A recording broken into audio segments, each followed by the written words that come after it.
My name is Evan. I'm 51, live in Pittsburgh. I've worked in logistics for almost 30 years.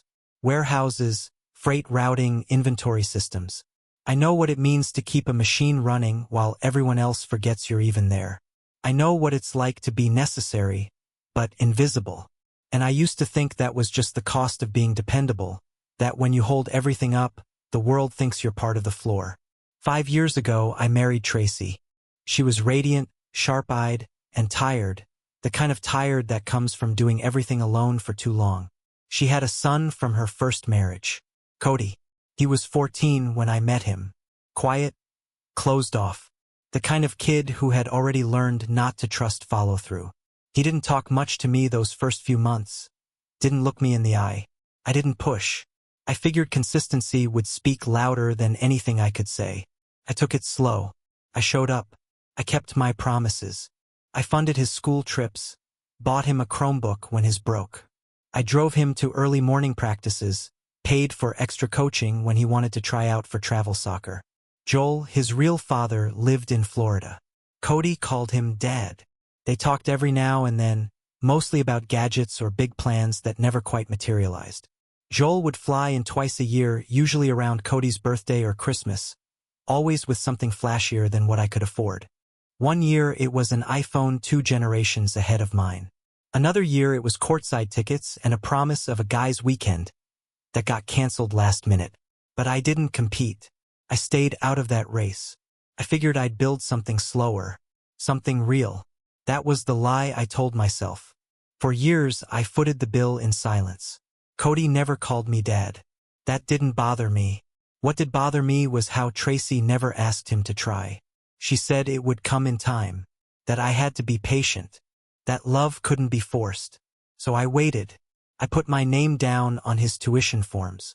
Used my health insurance to cover his dental work. Taught him to parallel park.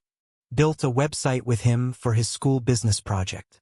I did what a father does, minus the title, minus the credit. Then one afternoon, 6 months ago, I came home early. My shift was cut short. A storm had shut down a shipment route and there was nothing more to be done that day. Tracy was still at work. I walked into the house quietly, tired, hoping for a moment of peace before dinner. And then I heard it. Cody was upstairs, door open, headset on, talking to someone while playing a game. I could hear the click of the controller, the low hum of some sports podcast in the background. His voice was louder than usual, animated, confident in a way I rarely saw from him. "Nah," he said, laughing. "He's nobody. Just some guy my mom married. Pays for stuff. I only respect people who earn it." There was a pause, then more laughter from whoever he was talking to. He added something about Joel. "At least he's real, you know?" And then they started talking about sneakers. I didn't move. I didn't breathe. I just stood at the foot of the stairs, listening to that sentence echo in my head like a gunshot. He's nobody. I'd bought his cleats 2 weeks ago. I stepped back, left the house without a word, sat in my truck for an hour, let the rain hit the windshield until I couldn't see the driveway anymore. That night, I didn't say anything. I didn't confront him. What was I going to do? Beg him to see me? No. I made a decision. Quiet. Final. Over the next few days, I started pulling my name out of the system. I shut off the Wi-Fi, canceled his login to the language app I'd been paying for, called the gym and ended his summer training membership. Pulled my sponsorship from the local club that had been planning to feature him in a recruitment video. I had lined up a summer internship for him through a friend at the logistics firm. Gone. I told my friend never mind. I didn't explain. When Cody's prepaid gas card ran out, I didn't refill it. When his new soccer season started, and the coach emailed me asking if I could help cover new travel costs, I replied with one sentence. Cody's support will now come from his biological parents. Tracy noticed first. "Hey, the internet's down," she said one night after work. "I shut it off," I replied. She blinked. "Why?" I didn't look up. "Because I'm done investing in someone who sees me as nothing." She stared at me, confused. "What are you talking about?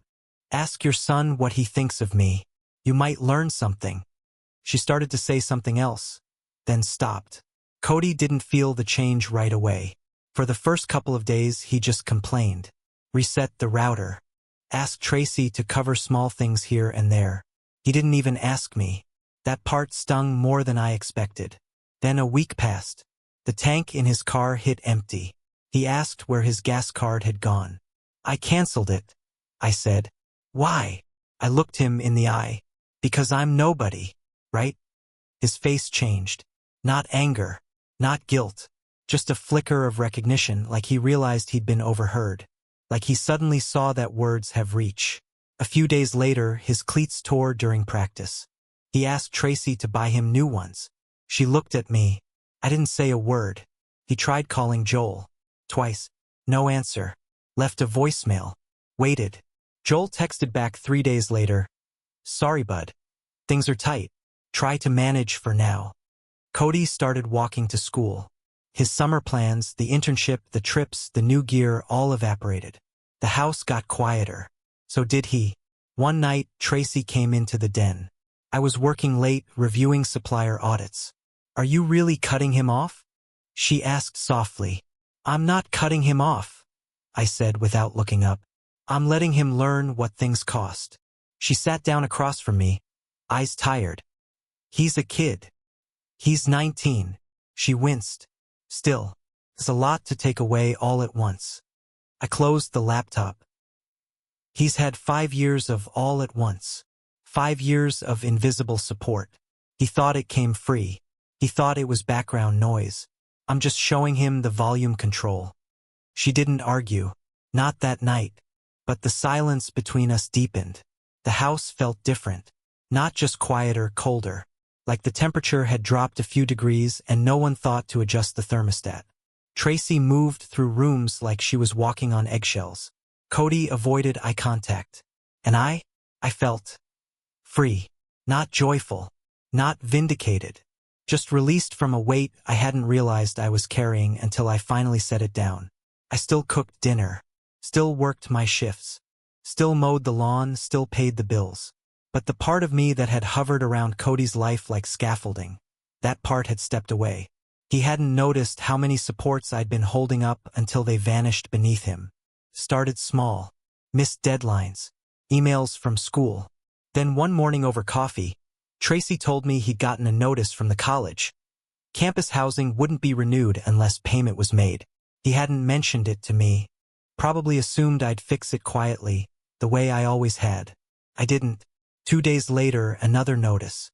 This one from the university's athletics department. Some kind of equipment fee that used to get covered by my company's sponsorship account. I had removed his name a month ago. He stormed in that night. Not angry, not entitled, just confused. That was new. He held up his phone. Did you really cancel everything? He asked. I nodded. You screwed me over, he said. My response was simple. I just removed what you said meant nothing. That was the last conversation we had for nearly a week. He retreated to his room. The door stayed closed. Meals went uneaten. I could hear him on calls with friends, tone tense, rehearsing explanations, looking for someone else to blame. I didn't flinch. The bills kept coming. He kept drowning. And Joel, the mythical father who lived in a sunshine state and always had the latest tech, remained a ghost. Tracy started leaving brochures around the house. Financial aid, local scholarships, part-time job listings. She never said it out loud, but I could see it on her face. She wanted me to step in. Just a little. Just until things stabilized. I didn't, because I remembered the tone in Cody's voice when he said it. He's nobody. Just some guy my mom married. That wasn't immaturity. That wasn't a slip. That was a creed. A belief, shaped over years of my quiet labor, my open wallet, my silence in the face of disrespect. He didn't see me because I had trained him not to. I didn't explode. I didn't scream. That's not who I am. I just let the silence do the talking. Let the absence make the shape of what had once been present. Then something happened I didn't expect. A knock at the door. A pause. Then another knock, quieter. I opened it. Cody stood there, no headphones, no hoodie, no attitude. just a folded piece of paper in his hand. He didn't speak for a moment. Then, eyes down, he said, "I wrote something." I nodded, took the paper. "Read it." It was short. No grand apology. No excuses. Just acknowledgement. Plain and real. "You were always there. I acted like you weren't. I wanted your support without ever giving you any reason to offer it. That was wrong." I read it twice, folded it again. "You want me to start paying again?" I asked. "No," he said. "I want a chance to earn it." That right there was the first grown-up thing I'd ever heard him say. I studied his face. He wasn't performing. He looked nervous. Humble. I nodded. "Then here's how we start," I said. I didn't reopen the financial tap. I wasn't going back to being the silent benefactor. But I could meet him at the door he finally chose to knock on. We made a deal. Simple. Clear. 1. He'd get a part-time job, minimum 15 hours a week. 2. He'd be responsible for his own housing. No more dorm covered by my account. If he wanted to live on campus, he'd find a way to make it happen. 3. He'd send me monthly updates. Expenses, income, progress. Not because I demanded it, because accountability had to be learned, and trust isn't given freely anymore. He agreed. No argument. No bargaining. The next day, he applied to a coffee shop near campus. Got hired. Minimum wage. Nothing glamorous. But he took the shifts. Showed up on time. Didn't complain. He moved into a cheaper dorm. Shared bathroom. No view. He bought his own laptop, not a MacBook, not top of the line. A basic, functional machine. On credit. And each month, like clockwork, he emailed me a spreadsheet. Income. Expenses. Receipts. Notes on what he was learning. Not because I nagged. Because he chose to. Tracy didn't say much. She was watching, waiting for it to fall apart. I think she wanted to believe in him, and maybe in me too. But something had cracked between us. A quiet fracture. Formed the day she didn't defend me. One night, I asked her why she never said anything, after what he said. She didn't answer right away. Then she whispered, "I didn't think it mattered. I thought you were strong enough to let it go." I nodded, but something in me tightened. Because yes, I was strong. But that didn't mean I deserved to be stepped on. 3 months passed. Then 4. The rhythm settled in, quiet, unspoken, but real. Cody worked. He studied. He sent his updates, sometimes with a note scribbled at the bottom. Midterms hit hard, trying to keep pace. Or, made an extra $60 in tips this week. He never asked for more. And I didn't offer. It was strange. After years of being the silent foundation, I had become something else, a checkpoint, a mirror. Not a father in the classic sense. Not the ATM he'd grown used to. Just a man who was done pretending effort didn't matter. Some nights I'd read his emails late, long after Tracy had gone to bed. Sometimes they were dry, just numbers, receipts, lists. Sometimes they weren't. Sometimes they said things like, "Didn't know how expensive laundry detergent was." Or, "I used to think free time was just normal. Turns out it's expensive." I never replied with anything deep. Just a thumbs up, or a short "good job." But it was enough. You could feel the shift. Slowly, brick by brick, the wall he'd spent years building between us started to come down. And that should have been the end of it. But it wasn't. Because one night, I got a knock on the door. Not from Cody. From Joel. He showed up on the porch with a suitcase and sunglasses still hanging from his collar like he'd just walked off a beach. I hadn't seen him in nearly 2 years. And even then, it had only been for a birthday dinner he barely stayed through. "Hey," he said, trying to sound casual. I didn't respond. Just waited. "I'm in town for a bit," he said. "Thought I'd swing by. Talk to Cody." I stepped outside. Closed the door behind me. "He's not here," I said. Joel smirked. "Yeah, I figured.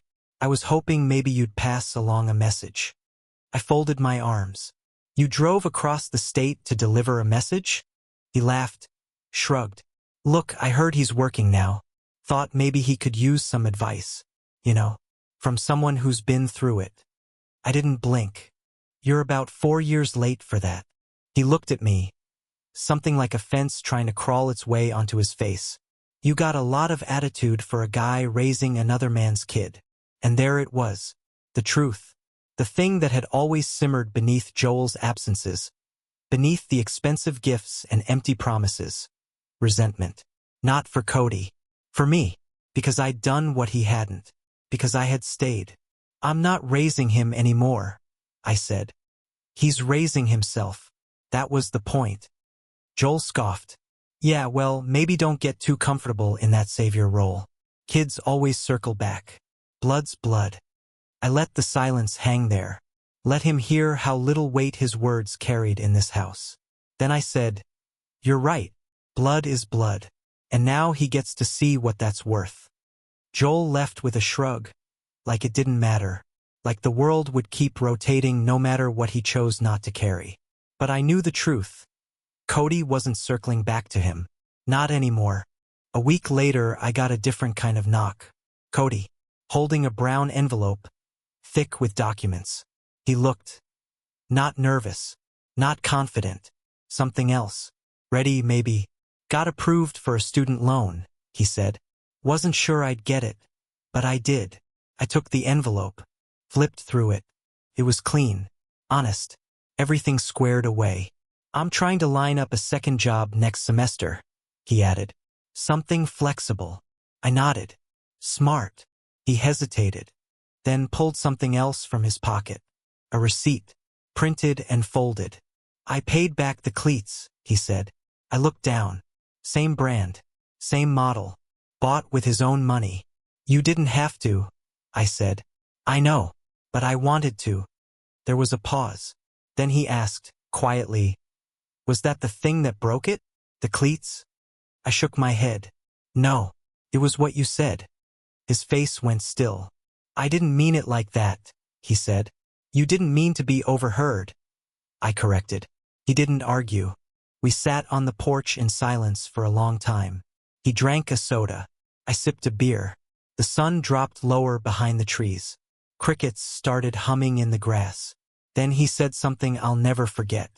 I used to think you were just there, like background noise. Stuff got paid for, rides happened, food showed up. I thought it was normal. I didn't speak. He kept going. Then I started working, paying rent. And I realized background noise is just stuff someone else handles so you don't have to think about it. And when that person stops, everything gets loud. I nodded. That's what you were, he said. The guy who kept things quiet. And I didn't hear you until you were gone. It wasn't an apology. It didn't need to be. It was a realization. A few days later, I got another update. His spreadsheet. This time, there was a note at the bottom. You don't owe me anything, but I owe you respect. I get that now. That was the debt I'd been waiting on. Not money. Not gratitude. Just clarity. And he was finally paying it back in full. Christmas came. The tree went up the first week of December. Tracy did most of it, the garland, the ornaments, the white lights, the same old star that had started to yellow at the edges. I didn't help much. I just brought the box down from the attic, then went back to work. We hadn't really spoken, not about the deep things. She'd stopped asking when I would step back in. I think she knew better now. Knew the weight I had been carrying wasn't hers to dismiss.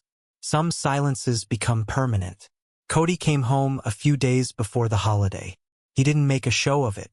Just walked in, set his bag down, and nodded at me. Hey, hey.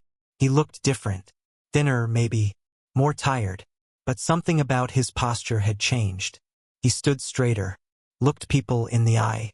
When Tracy hugged him, I could see it in her face too. Some piece of her no longer recognized the boy she'd raised. He had become someone else. Someone shaped by pressure, not praise.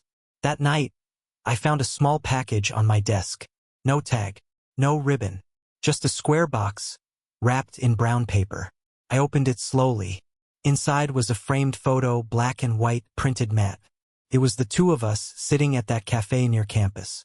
The day I helped him set up his resume. He'd taken it with a timer, I remembered now.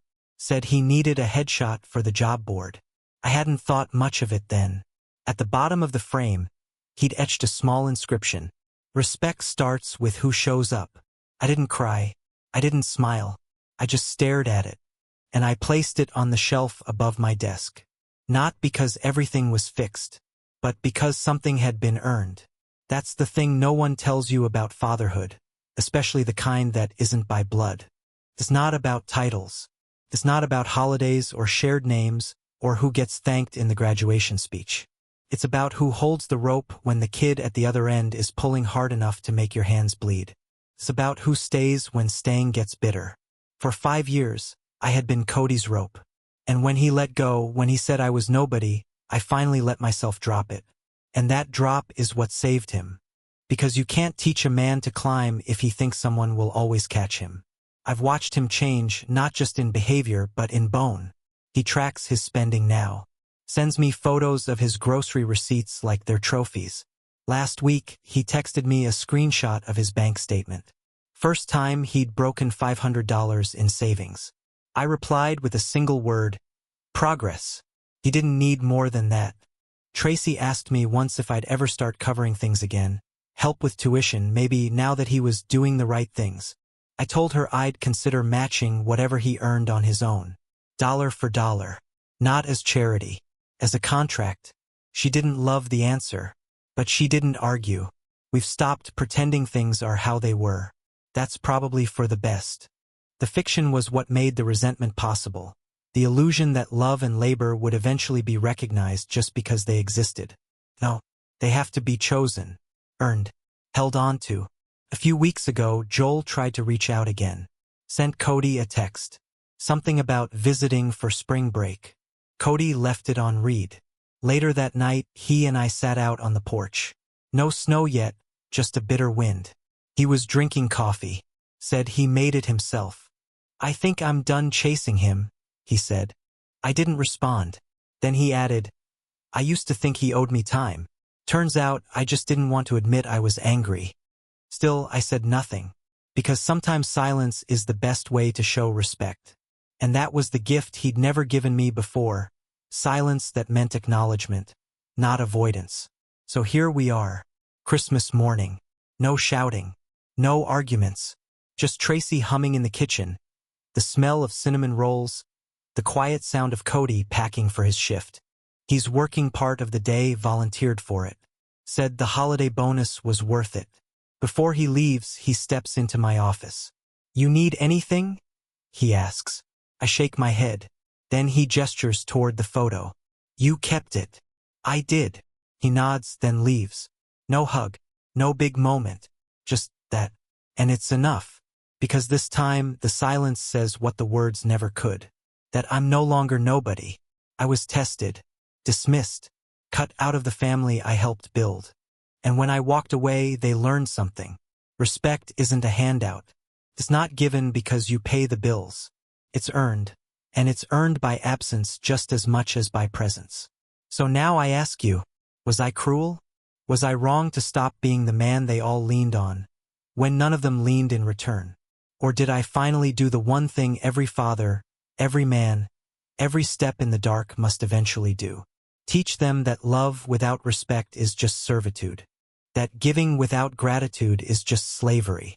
That sometimes the only way to save them is to let them feel the fall. So, would you have caught them? Or would you have stepped back? Like I did, and finally let the bill come due?